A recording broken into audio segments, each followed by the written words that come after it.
aqui de máquinas e equipamentos metalúrgicos e hoje a gente vai falar sobre laminação, tá bom? Vamos começar nossa aula. Bom, então vamos primeiro falar do que se trata os processos de laminação, tá? O processo de laminação nada mais é que um processo de imprimir conformação plástica, tá? Então existem diversos processos que se utilizam de conformação plástica, mas especificamente nessa disciplina a gente vai estudar um pouquinho de laminação, tá? Então aqui vocês podem ver uma laminadora, né? Depois vocês vão entender melhor como funciona uma laminadora. Então aqui o que vocês estão vendo é mais a saída de uma chapa de uma laminadora, né? E aí eu vou explicar um pouquinho o que é a laminação e o que é a conformação plástica, tá? Então a conformação plástica é o conjunto de processos de manufatura que usa da deformação plástica para mudar a forma do metal, tá? Para mudar o formato dos metais, tá? A deformação é o resultado do uso de uma ferramenta, geralmente uma matriz, que aplica tensões que excedem o limite de escoamento. O metal então deforma e forma uma forma determinada em parte ou quase totalmente pela geometria da matriz. Então, o que significa isso? Tá? Vocês sabem que o metal ele tem um campo em que a deformação dele é elástica, que a gente deforma ele retorna para o tamanho original, e aí depois de um dado limite ali a gente vai deformar ele não retorna para forma original, tá? Então essa é a deformação plástica, quando a gente deforma o metal de forma que ele não retorne para as dimensões originais, tá? E normalmente a gente usa uma matriz, né? Uma ferramenta que vai promover essa deformação e aí o metal vai tomar a forma dessa matriz, tá? No caso específico da laminação a gente vai passar as nossas chapas, tarugos, blocos por rolos, e esses rolos vão comprimir o nosso metal ou produzir algumas outras geometrias que eu vou mostrar para vocês mais tarde, tá? As tensões aplicadas para deformar o metal podem ser compressivas, elas podem ser trativas, pode ser de dobramento ou de cisalhamento. Vocês vão ver ali exemplos de processos que usam esses outros tipos de deformação, tá? Esses tipos diversos de tensões, tá? Para ser conformado, o metal deve apresentar certas propriedades, como baixa tensão de escoamento. Eu preciso conseguir um equipamento que custe um dinheiro razoável para que o processo seja pago, e isso está muito aliado a o metal ter uma baixa tensão de escoamento, que eu consiga, não precisa de tanta força para imprimir essa deformação plástica, tá? E alta ductibilidade, que ele precisa resistir, né? Porque a gente pode tentar deformar o metal e ele acaba quebrando, né? Que é uma consequência um pouco indesejada, né? Mas eventualmente isso pode acontecer e a gente vai ver algumas variáveis ali do processo que podem implicar ou não em efeitos desejáveis ou em efeitos indesejáveis, tá bom? Então vamos seguir adiante. E antes de falar especificamente da laminação, eu vou falar um pouquinho dos diversos processos que a gente tem que imprimem deformação plástica nos nossos metais, né? Então a gente tem a laminação, né, que a força é exercida por dois rolos que vão acabar comprimindo o tamanho de uma chapa, por exemplo, aqui como está aqui, né? E aí acaba comprimindo o tamanho da chapa e produzindo uma chapa de espessura menor, tá? A gente tem o forjamento, que se utiliza de uma matriz, e essa matriz acaba prensando a nossa peça para conformar ela de uma maneira desejada, né? A gente tem a extrusão, que a gente coloca a peça aqui numa matriz e aí um pistão acaba exercendo força sobre a peça e extrudando o meu material no formato que eu desejo. A gente tem também a trefilação, onde eu puxo, por exemplo, um fio, né, por dentro de uma matriz, eu diminuo o diâmetro desse fio, né? Eu tenho outros processos, como o processo de dobramento, em que eu utilizo um punção e uma matriz para promover a dobragem de uma chapa. Aqui vocês veem a chapa estava na horizontal, a partir desse processo de dobramento eu acabo dobrando a minha chapa, tá? E aí eu tenho também a estampagem, que é um processo bastante semelhante. Eu tenho punção, a matriz, e aí eu tenho um fixador da chapa aqui para formar o material que eu quero formar. E por último eu tenho a etapa de corte, que é por cisalhamento. Eu tenho a matriz e o punção, né? A punção vai fazer uma força de cisalhamento na minha peça e vai acabar cortando ela. Então aqui eu tenho no início do processo e depois no fim, tá? Esses processos que eu mostrei para vocês aqui é uma gama de processos de deformação plástica, tá? No inventário dessa disciplina aqui, como a gente pega, vocês podem notar que ela pega mais o processamento de uma usina integrada de aço, né? Então a gente já pegou lá, começou no início lá com a diminuição, primeira etapa, e aí a gente vai terminar aqui no fim de todo o ciclo de produção do aço, a gente chega na parte de laminação, tá? Então a gente vai ver apenas a laminação durante essa disciplina, não vamos visualizar esses outros processos. Até a laminação vocês vão acabar vendo mais densamente, com aspectos mais relevantes. Aqui é mais mostrar os processos de laminação, como funciona e tal, mas vocês vão ver mesmo as variáveis e estudar mais a fundo mesmo na disciplina de conformação mecânica, que vai abarcar todos esses processos aqui que vocês vão acabar aprendendo, tá bom? Então hoje é mais uma introdução e mais para falar um pouquinho de como que funciona o processo de laminação, mas não tão a fundo, né? No curso lá de conformação mecânica, vocês podem ver aqui, tem todos os diversos processos, vocês vão ver em 2 aulas semanais, vocês vão ver muito mais densamente do que aqui, que a gente teve que dividir o nosso nível lá de diferentes processos em poucas aulas para muitos processos, né? Então aqui é mais básico e introdutório, mas para vocês tomarem conhecimento lá em conformação vocês vão ver mais densamente, tá? E vão ver os outros processos, aqui é só laminação, tá bom? Então vamos seguindo adiante. Bom, então vamos falar aqui do nosso principal variável para os processos de deformação plástica, tá? Que é a curva tensão-deformação. Tá? Então a curva tensão-deformação é uma propriedade que cada metal tem.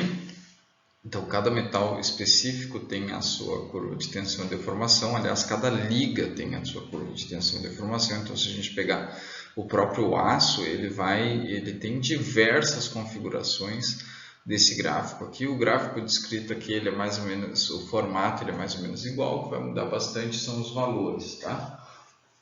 Então aqui vocês vão, inclusive durante o curso de vocês vão aprender a fazer um teste de tensão e deformação e extrair todas as informações necessárias, mas eu, como tenho o dever aqui de introduzir um pouco para vocês, eu vou falar um pouquinho e tenho inclusive aqui umas amostras de o que aconteceria com o metal. Então nosso metal aqui ele tem uma seção inicial, né, uma seção de área inicial, né? E aí ele tem vários regimes diferentes aqui que ele vai seguir de acordo com a tensão que a gente vai aplicar, né? Então a gente tem aqui, a gente pode alongar o metal, fazer um alongamento até o limite de escoamento, né? Ou também chamado da resistência mecânica do metal, né? O limite de escoamento do metal. Tá? Que seria que limite é o limite de escoamento? É o alongamento máximo que eu consigo dar ao metal para que ele retorne para a forma inicial dele. Então, o limite de escoamento é o limite máximo que eu tenho antes de começar a imprimir deformação plástica. Então, a gente, no caso de hoje, especificamente, a gente não está muito interessado no limite de escoamento, embora eu vá comentar coisas que mudam o nosso limite de escoamento. Tá? Então, a quantidade de tensão que eu preciso aplicar para alongar esse meu material até o limite de escoamento aqui, tá? A inclinação dessa reta aqui é chamado de módulo de Young, tá? Que é o módulo de elasticidade do meu metal, tá? Uma propriedade também importante. Vocês vão ver lá na frente algumas consequências, a importância dela para o processo. Tá?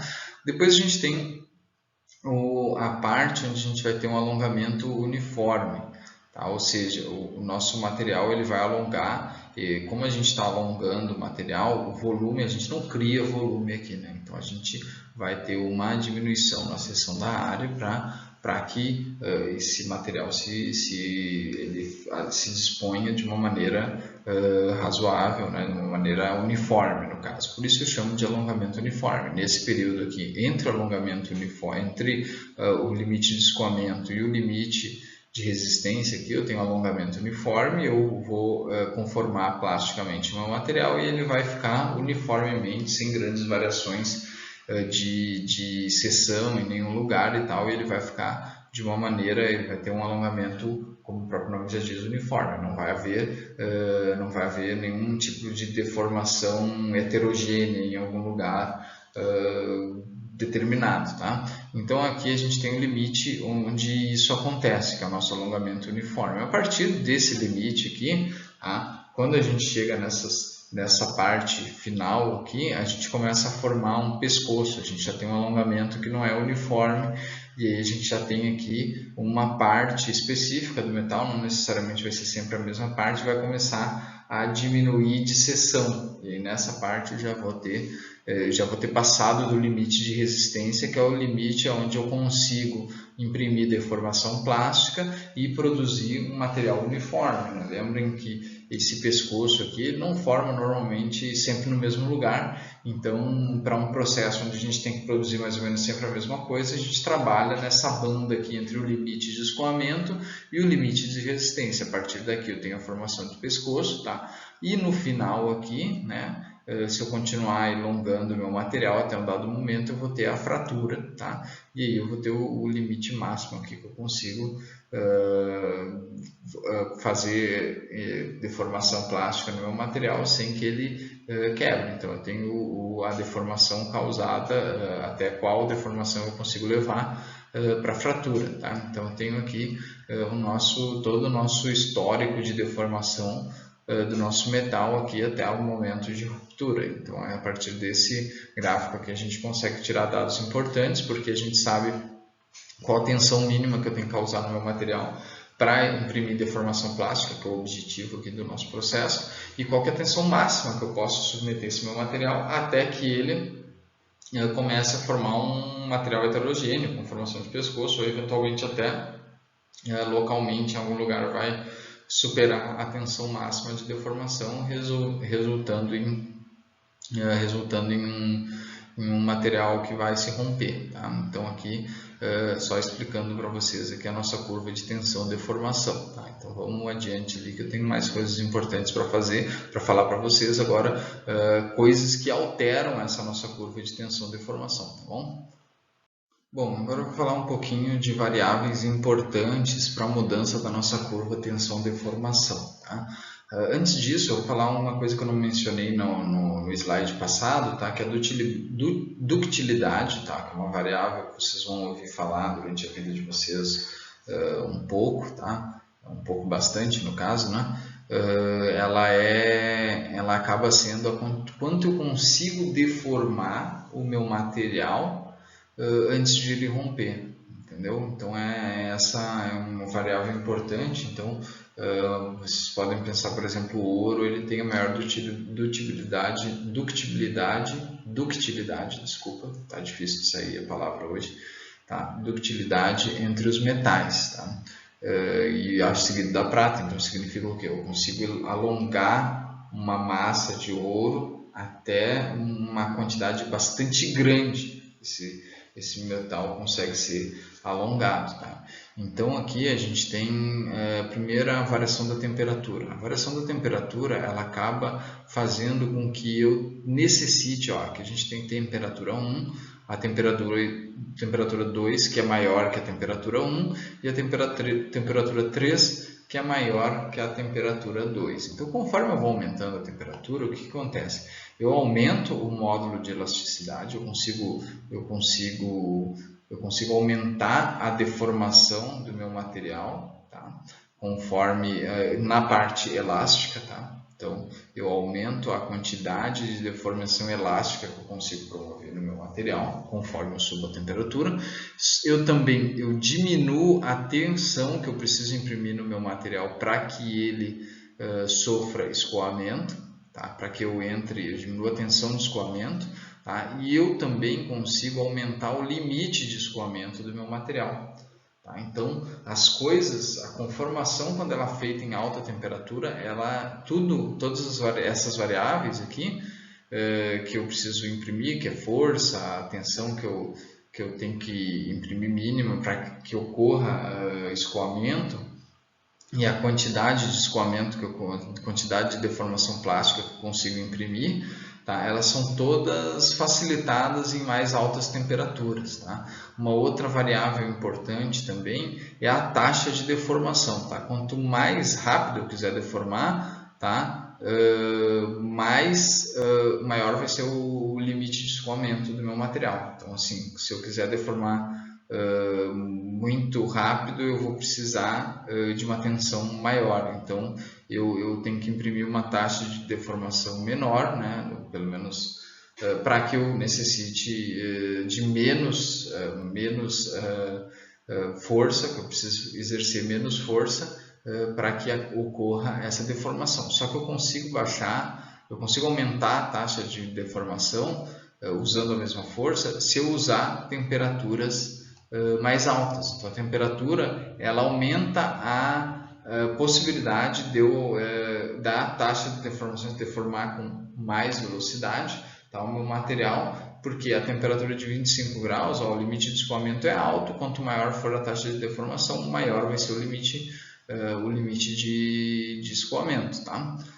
Já se eu aumentar a temperatura, eu já consigo baixar drasticamente o limite de escoamento em função da taxa de deformação, e assim vai indo conforme for aumentando a temperatura, tá? São variáveis importantes para o processo, vocês vão ver mais para frente, que eu tenho vantagens enormes se eu fizer o processo a quente, né, em altas temperaturas, mas em compensação eu também tenho desvantagens bastante relevantes. Então a gente tem que sempre balancear e eu vou comentar isso mais para frente. Então a gente tem que pegar aqui o efeito da temperatura na tensão de escoamento, o efeito da temperatura na taxa de deformação, tá? E também o conceito de ductibilidade que vocês vão usar bastante mais para frente, tá bom?